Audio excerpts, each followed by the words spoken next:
Good evening, everyone. Welcome to our April 28th Accelerate Yale webinar, Food Fight, How the Restaurant and Catering Industry is Pivoting to Survive in a COVID-19 World.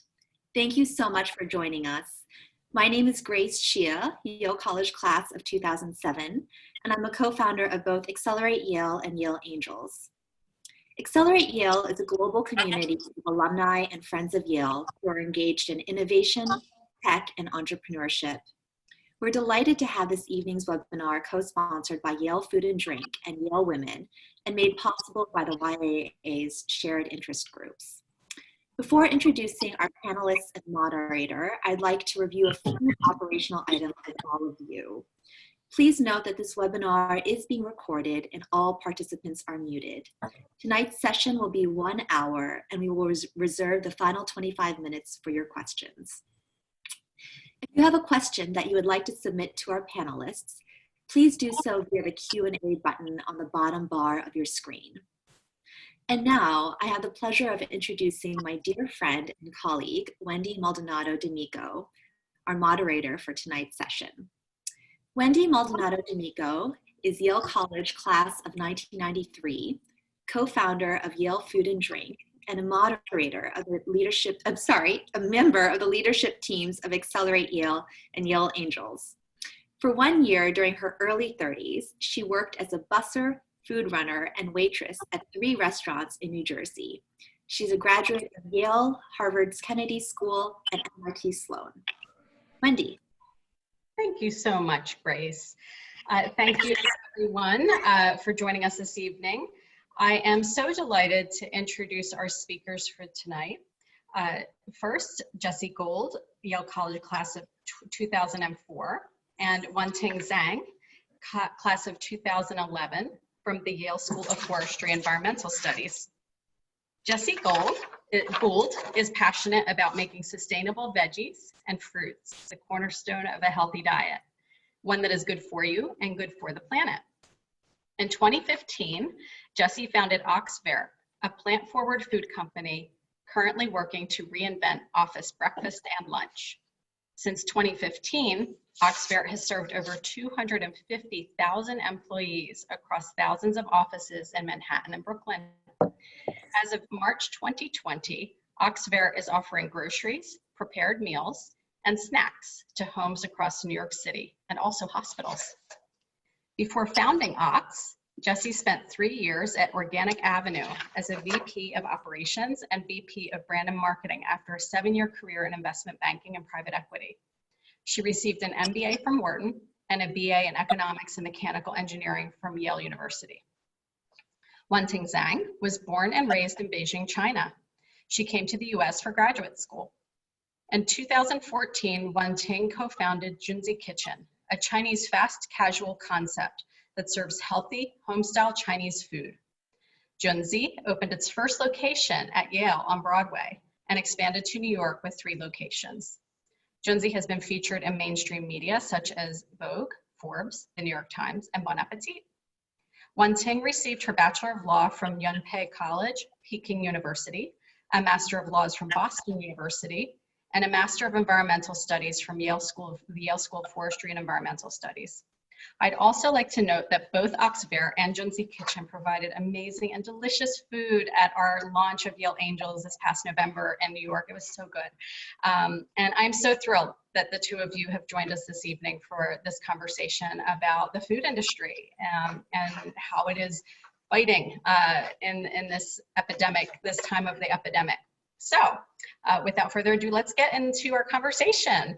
So I'm very interested to know from both of you, what inspired you to launch your businesses and how did the Yale experience play into that? How did the Yale community play into that decision and your ability to launch? So why don't I go to Jessie first?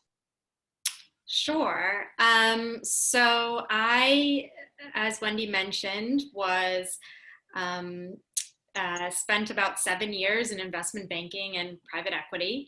And my last job in finance was at a small investment firm that predominantly made investments in ed tech companies. But we made one investment or one acquisition in a small food company called Organic Avenue. They were a chain of cold pressed juice shops. And as we were sort of onboarding that portfolio company and sorting out how the management team was structured, I was asked to join that company and lead operations for a little bit. And to make a long story short, I never ended up leaving. So I spent a couple of years running operations, and then I ran the marketing team.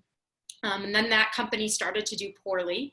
And I left to start Ox.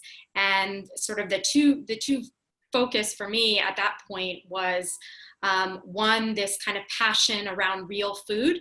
And real food being something that you can tell has been in nature not that long ago, and hasn't been messed around with too much since then. But also about needing to build food businesses on really sound unit economics. And I'm sure that's something we'll talk more about.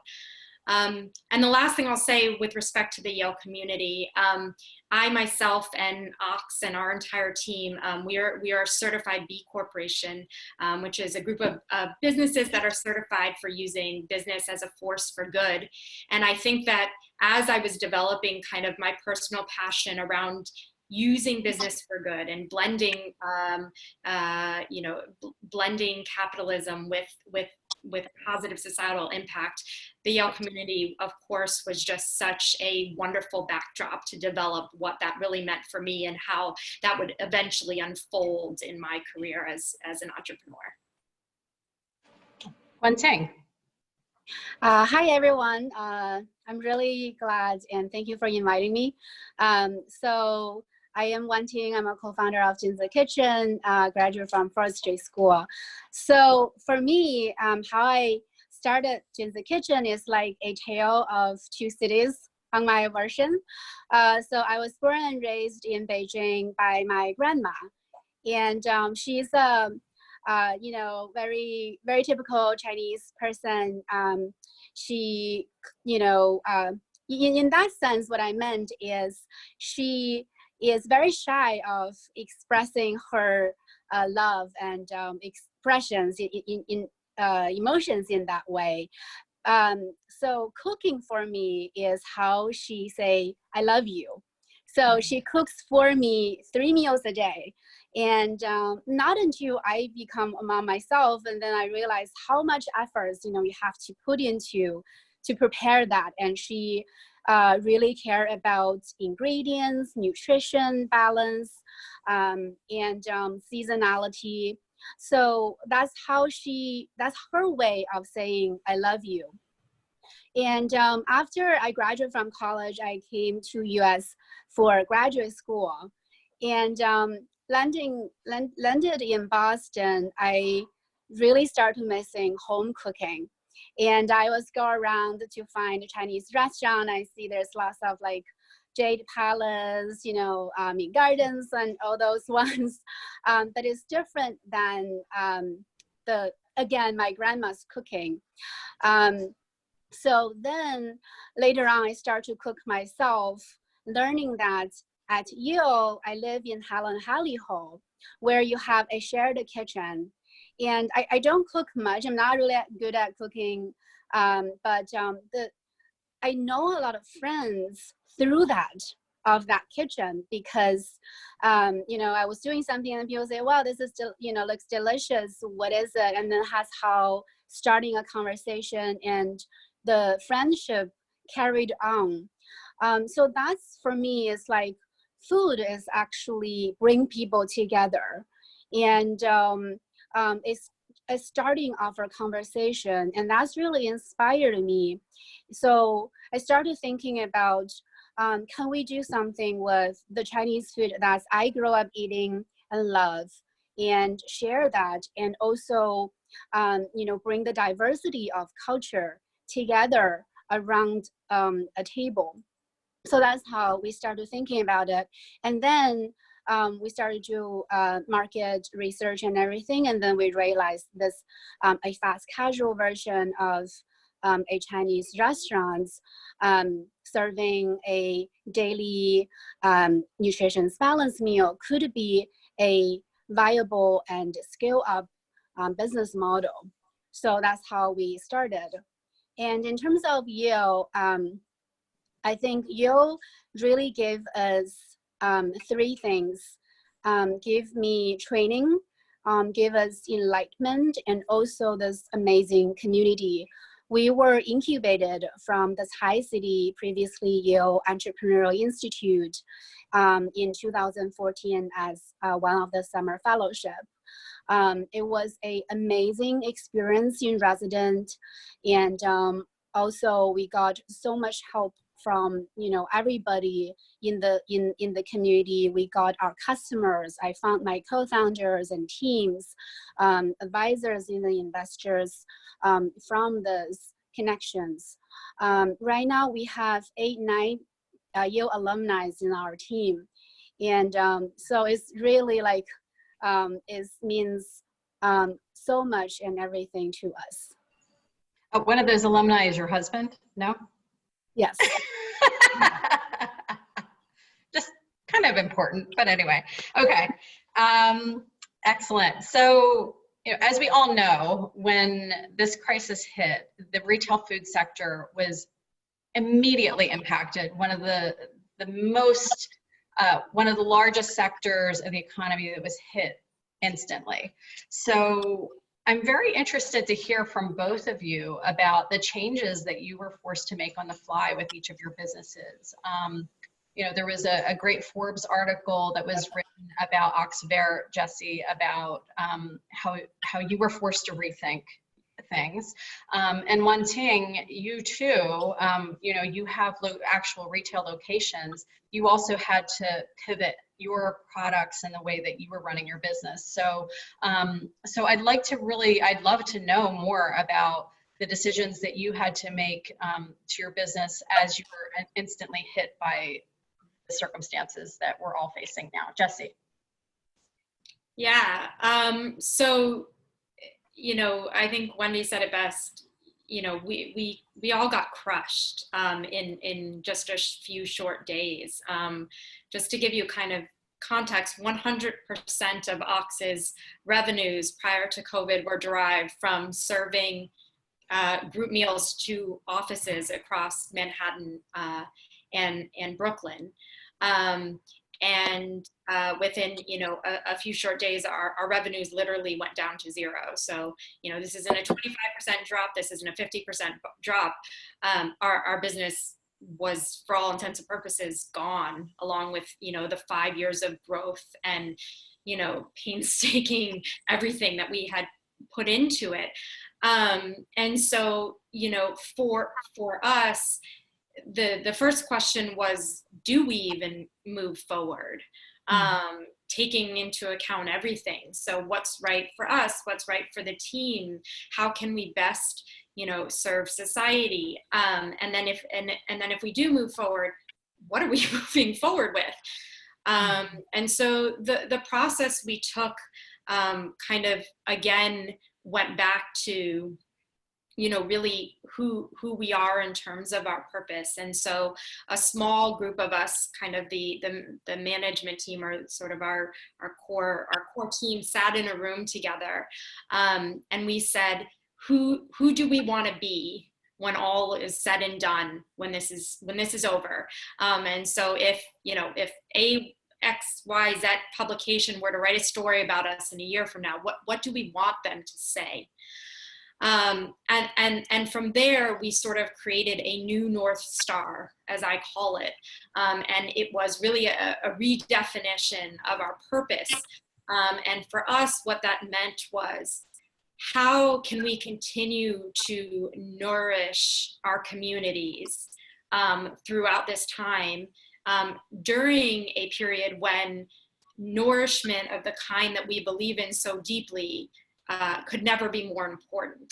And the real aha moment for me, truthfully, came, when I thought about our customers, who I don't traditionally think of as a vulnerable population in terms of socioeconomically necessarily.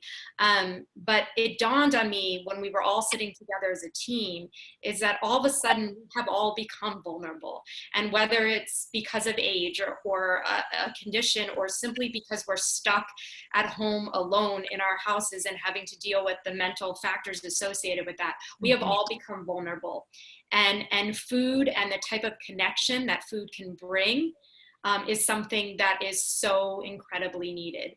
And so once we really had that North Star, the tactics, and we are still figuring them out, were pretty obvious. Okay, and so now we're going to serve homes.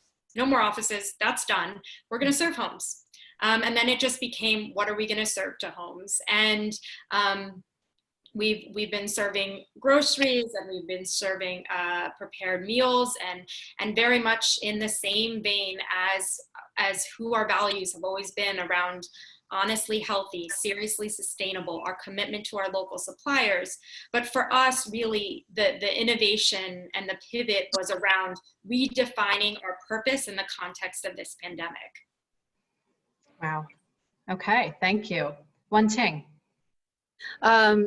Jessie, hearing your I echoes and agrees so much about the visions and everything. And to us, Junzi, we do have physical locations, and 3 of them are near campus.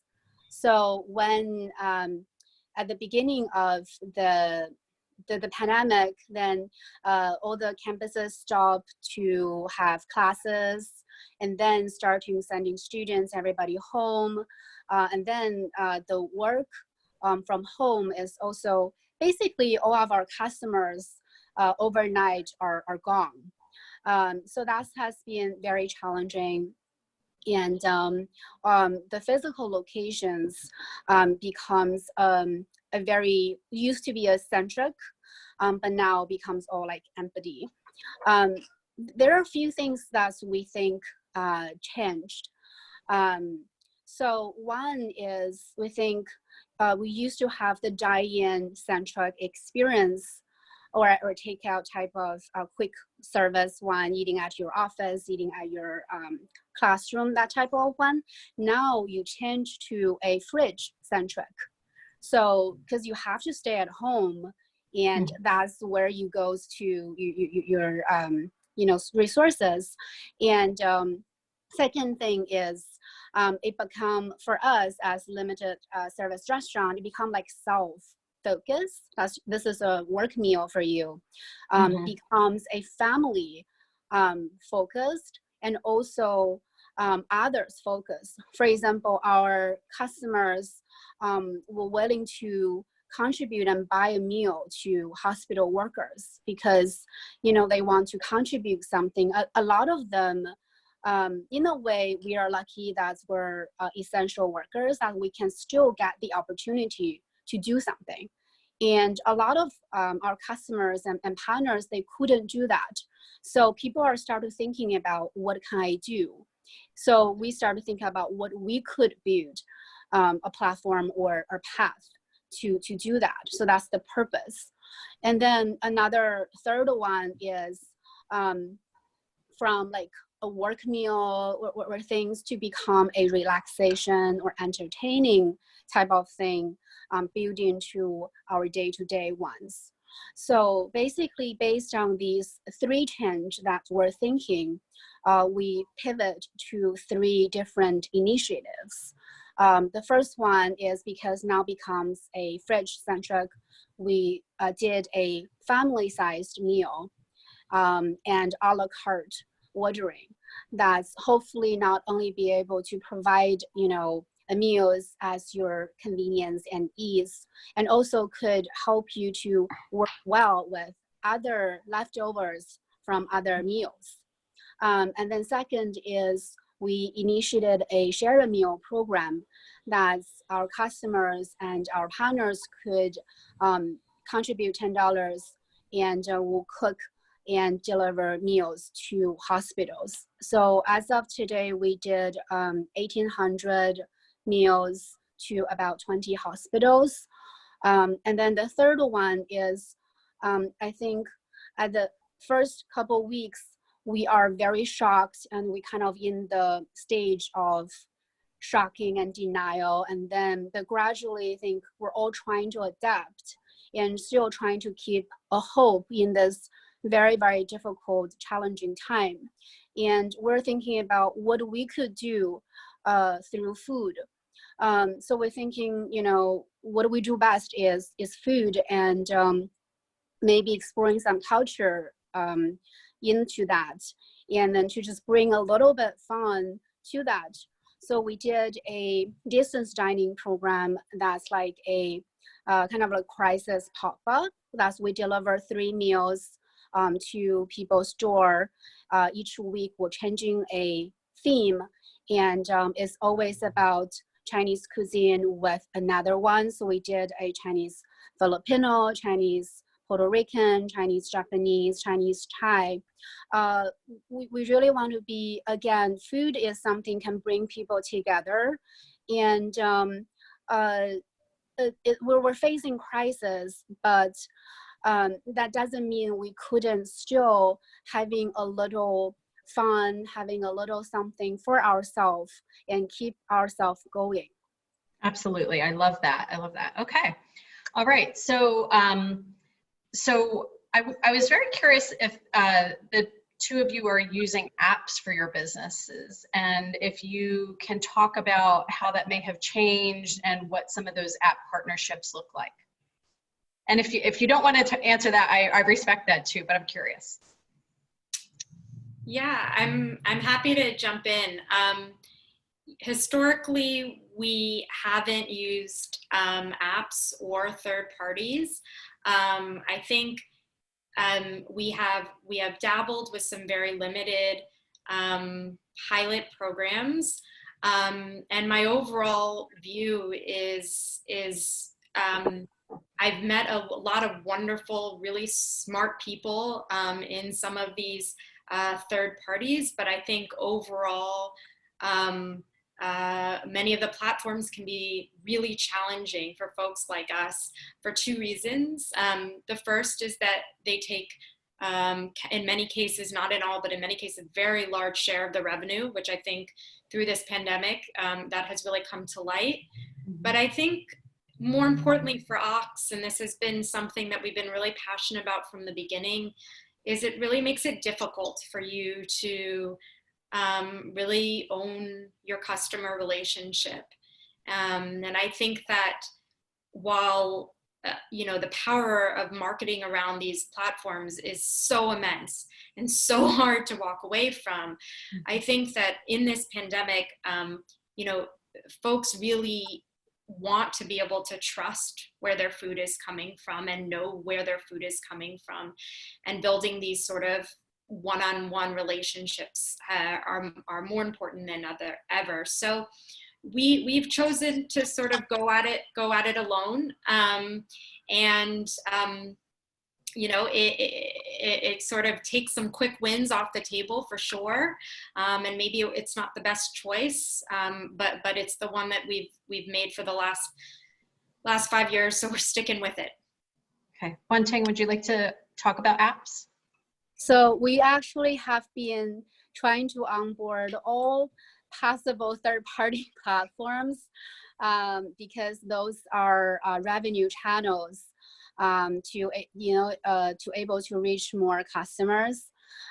So under this pandemic, actually also make it super difficult because on top of the fees and everything. And also because we are facing some of the changes of menu. So when you're managing one platform versus like 10 or more, it really becomes a difficult. And I think our third-party partners, including who power our own online order platform, they're also having difficulties as well. This is across the board challenge. We're just kind of like the first batch, and then like everybody is like a chain reaction. And so they are in lack of like engineerings and everything. So there's also sometimes there's system like hiccups and things happening. But I think for our experience, we're trying to work together, and our customer has been so understanding, you know. So in that side, we're very grateful on all the partners that still keeping working. One app that we have been using significantly more and different is Instagram. We start to use Instagram Live with a decent dining program every week. That wasn't happening before, and we're learning so much. I think having a video, a face-to-face way of talk about, you know, how you reheat the food, because that's delivered to you and then like cold, and then you just need to reheat or do a little cooking. Mm-hmm. But also talk about how the food are made, how the culture may be different, and in a fun way, and seeing someone going there and then kind of like take people's mind off whatever happening for like 40 minutes, an hour. I think it has been a really amazing experience for us. So that's something we've been doing differently than before. Excellent. So I'm curious, you know, this has been a very stressful time, I imagine, for your businesses and for the food industry in general. As leaders of your companies, I'm just curious, how are you keeping your team's morale up? How are you keeping things positive? Jessie? I think that my team probably does a better job of keeping me up often than I keep them up. But I would say that for us, you know, the competitive advantage we have in this scenario and in all is that we're bound by our purpose and a sense of the importance of that mission, and that's a really powerful motivator. And we're fortunate in some ways that we all sort of share kind of that value alignment, because, you know, for us, we're not just in a crisis, we're also now a startup again. So it's the worst combination of a brand new business figuring out product market fit in the midst of a crisis. So I think without that purpose, it would be pretty hard for any of us to get out of bed in the morning.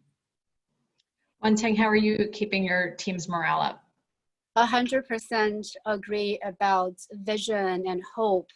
That's the really, really important. I think we are also, people join our team because they believe in, you know, food bring people together, and then the diversity of cultures and everything. And I think also in this pandemic, I think what we're trying to do also is we've really been getting lots of encouragement from our customers and from, you know, our own team, and then but also the customers and hospital workers as we served. So like today, literally, we got a message and telling us that it's so great to see, you know, Anthony, that's our GM in New Haven, Anthony's welcoming face. You guys are a light in the darkest time, you know, that's like, wow. And then we go to the hospitals, which our team, you know, kind of risking their own life and safety to go there, but trying to, you know, serve the frontline workers. But when the hospital, you know, the doctors and nurses saying like, thank you, and then, hey, this is like a nutrition balanced meal that's helped me go through a really long day, and they see this as a freshly made. I think that also goes to the heart of our team, and that's really keep us moving to be like why we want to go out and take the risk and working. So I think that's really helpful. And one more thing is we're also trying to practice something to share more about what do we see other people's, or acknowledge other people. So I actually had our team meeting today we had a session about shout out session.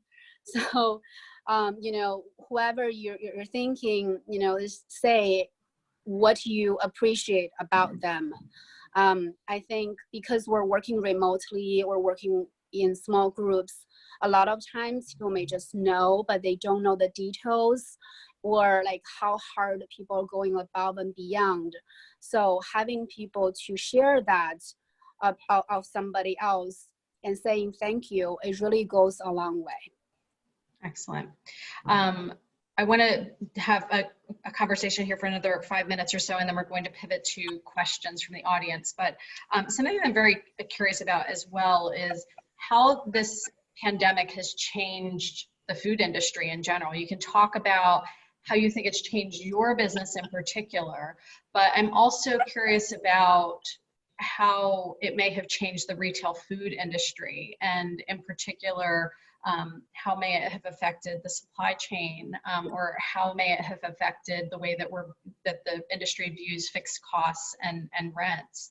So you can speak to either, you know, how the pandemic has affected your business in particular, and then the industry in general, or, you know, or one. So Jessie.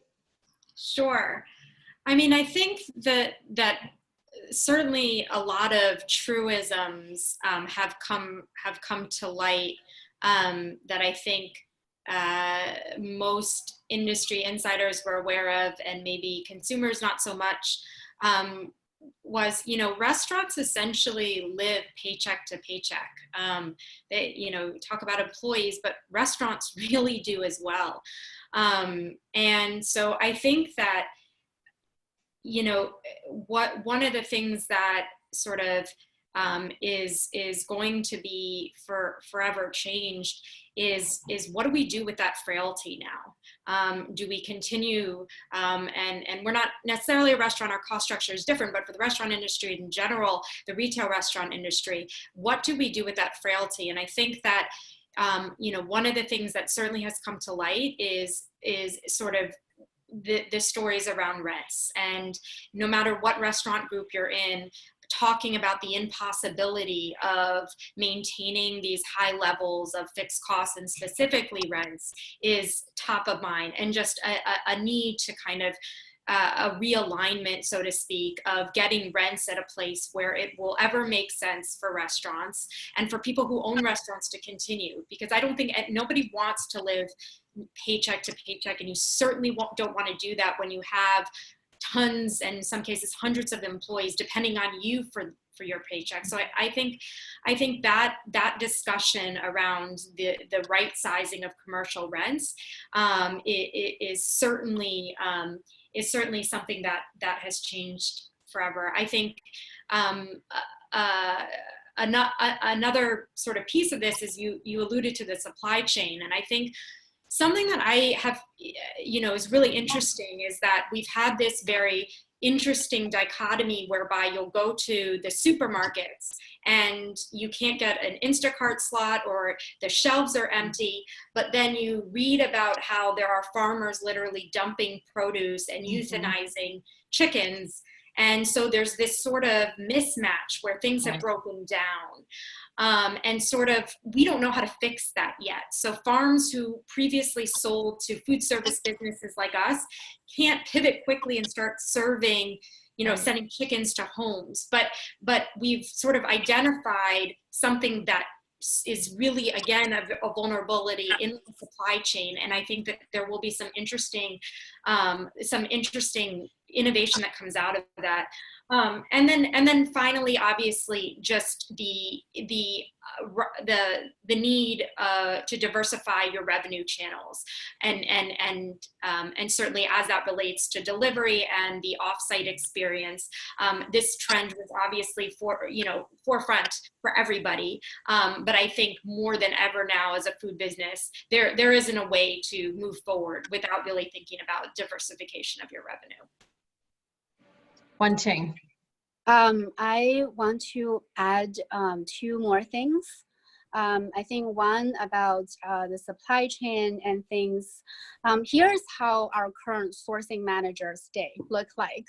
So in the morning, goes to, food distributors or groceries and trying to find and buy, ingredients that we could use. We do still have a supplier that's delivered, but, the other ones doesn't. So, our sourcing manager, Eva, she goes there and then gets all the food and then drive back and deliver to each location. And she also goes to New Haven, at least once a week. And then the conversation between our sourcing manager, Eva, with our food team is like, hey, the one thing that you wanted to work on, you have to change it because it's not going to be available next week, or that's going to be too expensive that's, you wouldn't be able to do. So these are like one example of how, the supply chain and things going to be look like. And I think it will continue. And in terms of, I think the retail, I think from customers' side, unless we have like vaccines or things, even we go back to operating normally, I think there's so much things changed. And, the psychological understanding about things changed, and that's maybe permanent or going to be so long. And again, unless we have the vaccine now, it's like no hug, right? No hug, no close contact. So the relationship between customers with a store in retail is really face to face. But now you cannot do that, and you have to find ways to do this remotely. So I think how to build that relationship remotely and still keep it humanly possible and meeting our customers' need is the most challenging part. And the market always change and having challenge, but now the pandemic basically make it so much more now. It's like a roller coaster type of curve. So it's just more challenging. Okay, thank you, Wenting. So I'm going to stop there because we have a lot of great questions coming in, and I want to make sure we leave enough time for that. So I'm going to hand things back to my beloved friend, Grace. Grace. Thank you, Wendy. So our first question is actually for Jessie. Jessie, if you want to comment on specifically why you think Organic Avenue was not successful, and if you don't feel comfortable commenting on a specific business, we can move on to the next question. This attendee used to do their cleanses, so I think was curious if you had any insight. It is funny how much that brand has stuck in people's minds, because I get this question in every panel I've ever done. So kudos to however that brand was created. They have done something that people cannot forget.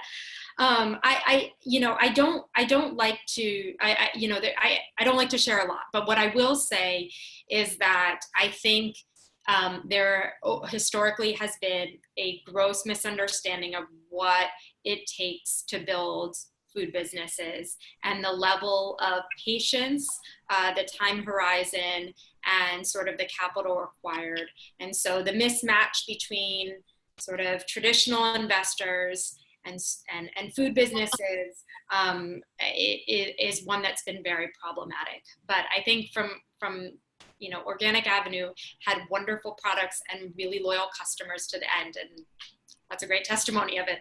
Mm-hmm. Thank you.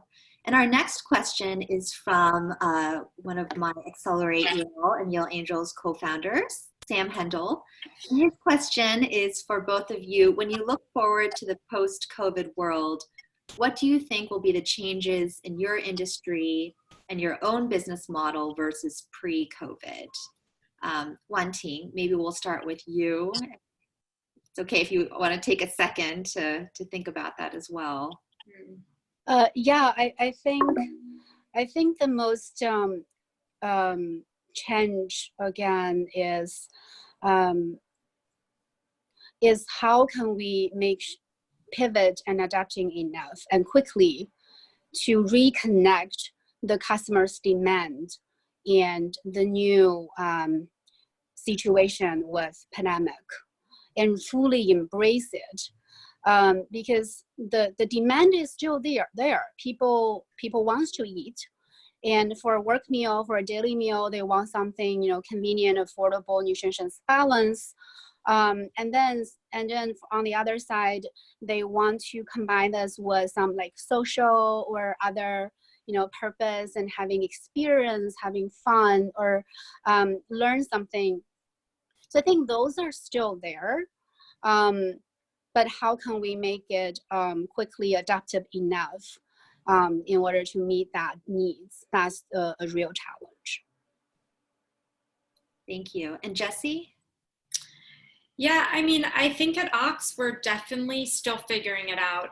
When I think to the industry that we were in prior, which is obviously corporate, I don't expect that industry to reemerge to the same extent that it ever was, and I think it will look different. And so Ox, we're talking a lot about that. So they're, you know, in informal conversations with our companies, they're talking about reopening and how they want to continue with individually packaged meals as opposed to doing family style offerings, and just sort of, you know, keeping in mind, you know, how people are going to be feeling at least in the next 12 to 24 months, because that's what all we're thinking about now. But I think the other theme that I just kind of want to bring up that didn't get talked about and is not necessarily specific to our business, but specific to all of our business, is I've been so surprised by the reemergence of home cooking, and just the extent to which people who didn't used to cook are now cooking. And there's so many factors, and there's, you know, so much to unpack there from a cultural, behavioral, all of that. But the reemergence of home cooking is such a beautiful, interesting thing. And I think that, you know, any of us in the food business, you know, are looking at that and trying to understand what is the magic in that, what is it that carries forward, and what is the so what of that reemergence of cooking. Mm-hmm. Absolutely. Thank you both. Our next question is from Diana on, and this would probably apply to Wenting, since Jessie mentioned she does not use online platforms. But you know, the question is, which online ordering platforms or companies do you enjoy working with? How do you recommend going about integrating technology into a traditional model? Wenting. So we are onboarding with like Uber Eats, Grubhub, Seamless, Caviar, Postmates, and you name it. I think during the pandemic, it really showed a cross-the-board partnership that, you know, from our account managers, they are trying to be proactively asking us, hey, there's something that you need help with. You know, how can I make, you know, the menu changes easy for you? And some of them also offered fee reduction. I understand, you know, a lot of them, their hands are tied too, but I think just, you know, trying everything is really showing amazing partnership for us. And what is the second part of the question? How do you recommend going about integrating technology into a traditional model? I think it's going to become really, really important that we utilize technology in our future regarding no matter which industry you are. That's what we believe. And pandemic is just accelerating that process. Mm-hmm. I think for us, if you're a small business, the best thing to do is go to a platform that you feel comfortable, you can trust them, and they have built a template and robust system that can help you. Because we definitely don't have the capacity or resources to build the technology ourselves. So finding a partner is extremely important. And again, I think in this difficult time, it shows, it's like a test. It really shows who we are and how we can work together. So I would recommend you find a mature partner that you feel comfortable with. Mm-hmm. Great. So there are a number of questions coming in, so I might start to group a couple of them together. So the next questions I'm going to group are from Julie and Ernesto. So Julie asks, has your pivot to new markets, or at least clients in new circumstances, changed how you source your food or what you purchase? And a related question is Ernesto's about, would your businesses consider pivoting into a dark kitchen or cloud kitchen concept? So, the questions are about pivots to new markets, changing how you source your food or what you purchase, and then, what your considerations are in terms of pivoting into a dark kitchen or cloud kitchen concept. Jessie, are you okay to answer? Yeah. I'll certainly talk to the second one, and I think Wanting probably has a little bit more to say on the cloud or dark kitchen side. But for us, our sourcing has not changed. We have a commitment to source 80% of all of our hero items each season from within 200 miles of our kitchen.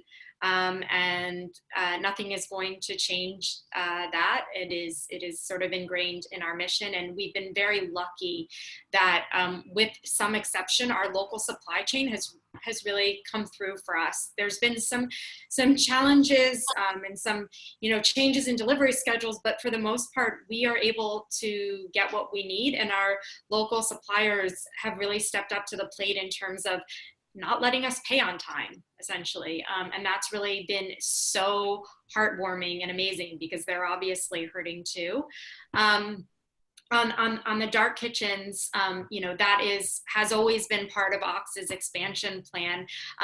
But for the most part, we are a dark kitchen. We have always been delivery only. So we've always thought about it in terms of how we can more quickly scale.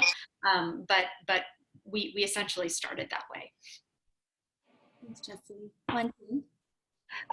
So for our side, I think our customers are definitely the area that we can serve, and the demographic definitely changed because a lot of our customers are not there anymore. So we have customer write to us like, hey, I work in Bryant Park, but I live in Brooklyn. I miss your food. So for us is trying to work with our delivery partners to extend the delivery radius so we can serve a bigger community. With the pandemic, the traffic actually is getting better. So you used to have 20 minutes driving goes to wherever, and now you can cover a much longer radius. So we do try to extend as large as we can. And then the second part about cloud kitchen. So we actually opened working with a partnership with a cloud kitchen provider in New York, in Soho. We started in November with a few brands in the same kitchen. And that's definitely a new model. We see a lot of potential about it. But during the pandemic, the kitchen actually closed, the facility actually closed because all sorts of challenges and things. So I think the business model wise, I'm very confident in that. But in terms of how it will help in this challenging time, it probably needs a lot of more time to develop a way to make sure how the safety and everything, working in a closed environment with multiple companies and multiple teams. Great, thank you. So the next grouping of questions I think is related more to your advice on building businesses. So One question from Jim Kenny from Yale Development, who's a wonderful friend to Accelerate Yale, is what piece of advice have you received about this business that's been the most beneficial for you personally? So keep that in mind. And then another attendee asked, when you started your business, what made your company unique and stand out in the competitive food market? And how did you find partners to work with? It would be great if you could provide any suggestions for startups. And Katerina from Havenly asks, can you share some technologies used to track data analytics?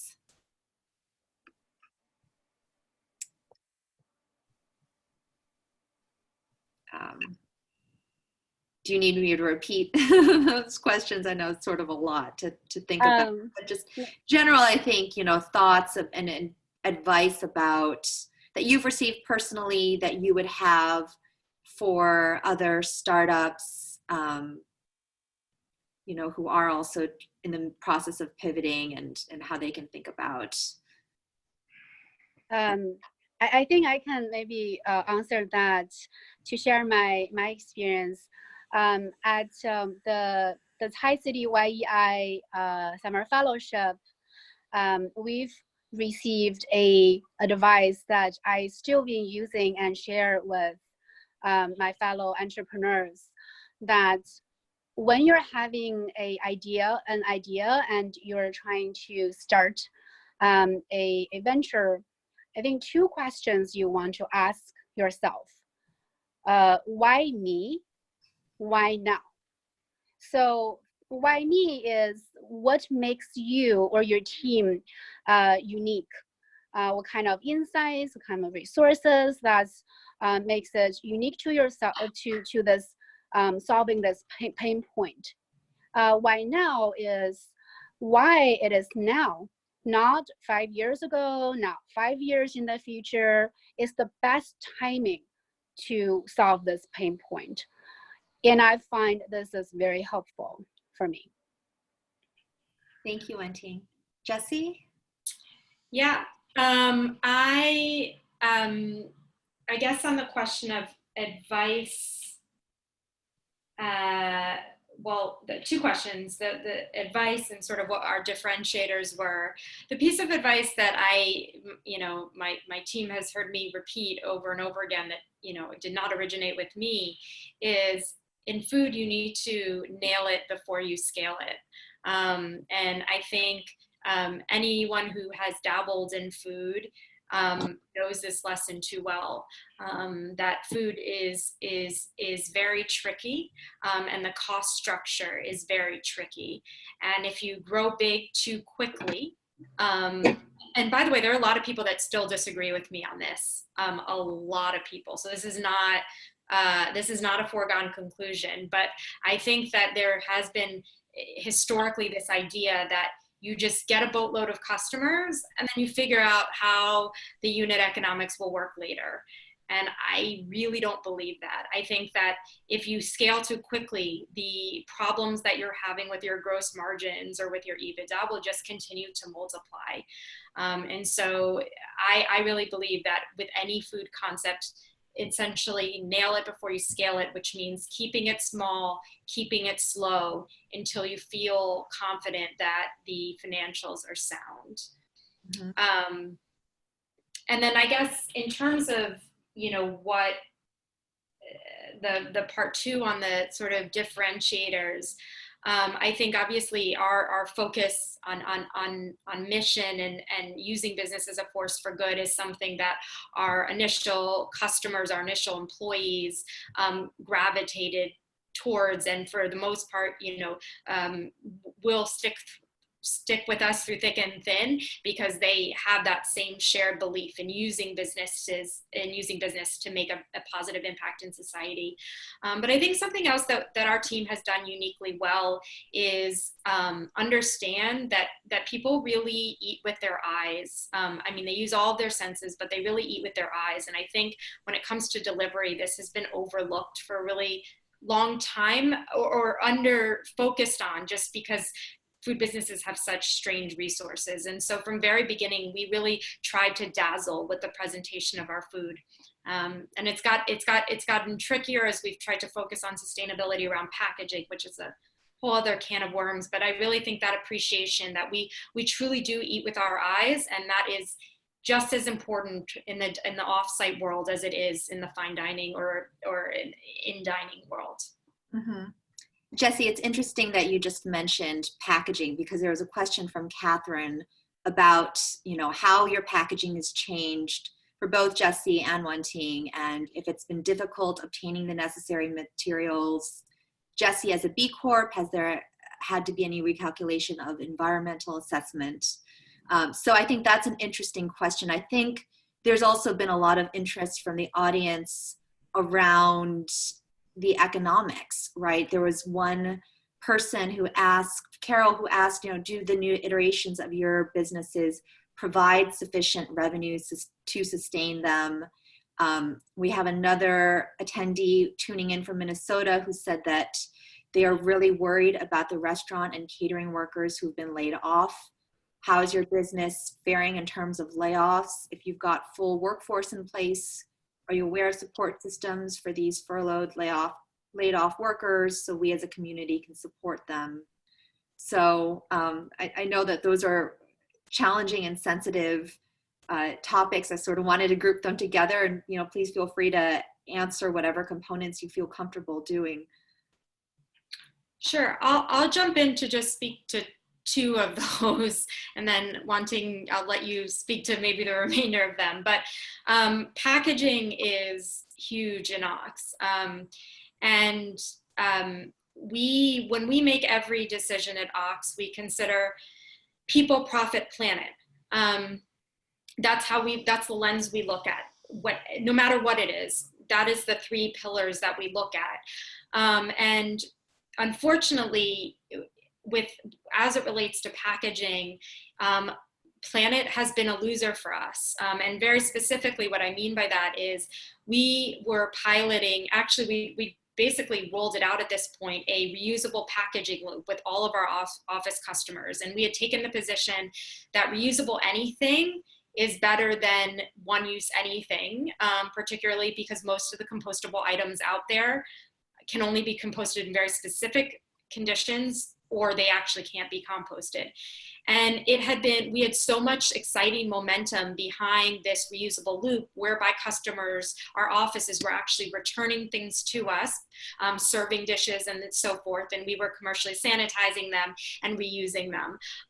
But obviously, or maybe not obvious, but COVID certainly has put a halt to that, and we've had to sort of switch back to our reliance on single-use packaging, and that's been definitely a bummer for our team. But I do believe that's temporary, and I think particularly as we begin to understand how this particular virus, at least, moves between materials and what is a risk and what is a risk, I do think some of the sort of the shyness around reusables will fade away.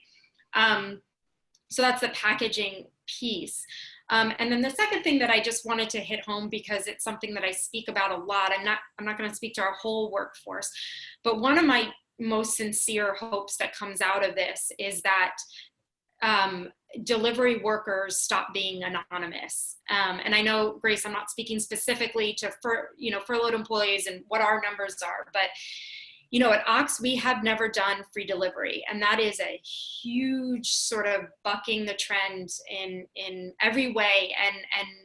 And the reason why we've done that always is because there's nothing free about delivery. And I think as Wenting can attest to, our delivery folks have gone to hospitals across the city. They have ridden public transport. They have done things that a lot of us would not do at this time. And so I'm really hoping that out of this comes a greater appreciation that delivery is not free. And I don't believe it should be. Mm-hmm. Thank you. Wenting? Yeah, I think under the circumstances, definitely, people and team is the most important thing. But we do have to make very, very challenging and difficult decisions of laying off our team. We actually laid off about like 80% of our store teams, and they are able to collect unemployment. So I think the challenge is, under the uncertainty, how can we provide stable paycheck and everything? I mean, I think there's lots of discussions and policies around it, and as a small business, we really appreciate all those efforts. And but I think that's going to be having a long way. And as a startup, I think what we can do, and maybe we are good at, is be adaptive, keep innovating, keep pivoting, and so we can keep our doors open, can keep our talents team together, and serving our communities together. Wonderful. Thank you, Wenting. I appreciate that you're willing to be so open with us. I know it's a really challenging time for both of you and your companies in the industry. I think for our final question, I'd love to hand the floor back over to Wendy. Okay, thank you. We're going to go just a tiny bit past the hour. We wanted to end things on a positive note, and so we wanted to ask both of you what you do to stay focused and centered and positive right now. What brings you joy? And we would love to know that. Wenting? So I do a lot of video chat with my parents and daughter at home. So I think there's nothing more happy and see, your families are safe and your kids are growing and then smile at you. And that really energized me. And I'm very grateful that I'm getting this opportunity to still, be here and be safe and healthy and work. Because there's so many other people are, risking this and doesn't have these resources. And although we're trying to be optimistic and keeping hope, but there's so much tragedies and sadness of this time. So I think I just want to remember always how lucky I am, to still be able to do those. And I want to keep hope. I think this is definitely an unprecedented and challenging time, but it's also a time of support, love, and community. Thank you. Jessie? Yeah, I would say for me, it's three things, and wanting everything that you said certainly resonated. I think obviously the kind of resurgence of the focus around health, and particularly as we start to think about a second wave of this pandemic or what the next pandemic is, how can we better ready our population from a health perspective so that on the margin, there are fewer people getting sick because our bodies are in a stronger place. And sort of thinking about that is something that really keeps me grounded and focused. Second, in a crazy way, I think Wenting can probably relate. I do love a challenge, and there's something that keeps me going about the challenge and getting an awesome opportunity to innovate at a time when maybe I wouldn't have gotten such an opportunity to play around with new concepts. And I think for an entrepreneur, there's a little bit of an open sandbox right now. Mm-hmm. And then third, certainly, from a personal perspective, kids are everything, and seeing their resilience through this, and seeing, my almost 4-year-old sort of come home, I come home and he's as happy and joyful as he's ever been. You think, gee, well, we couldn't have messed up too bad. Excellent. Thank you both. Grace? Thanks, Wendy. And, to continue on the notes of positivity, one of our attendees, Sharon, had said that, she's a Yale senior. and junzi is one of her favorite restaurants in the world. Yeah. Its business model and menu is so creative, and it reminded me of home in a city that doesn't have much Chinese food. So thank you so much. Thank you. And Adrish says that he's looking forward to his very first ox delivery tomorrow. So excited to receive that. And, you know, so in conclusion, a big thank you to Jessie, to Wanting, to Wendy for an incredible discussion this evening, for being so open and, you know, willing to share with us on this very important topic. Thank you to all of our participants for joining us and for submitting your questions. A recording of this evening's webinar will be posted on the Accelerate Yale LinkedIn, Facebook, and YouTube channel, and will also be shared by Yale Food and Drink and Yale Women. We are looking forward to bringing you more virtual programming in the coming weeks, and we hope you will join us for those sessions. So again, thank you everyone. A big thank you to our panelists, Jessie, Wanting, Wendy, and I hope everyone has a great evening. Thank you so much. Thanks, Jessie. Thank you, Wanting. Thank you, Grace.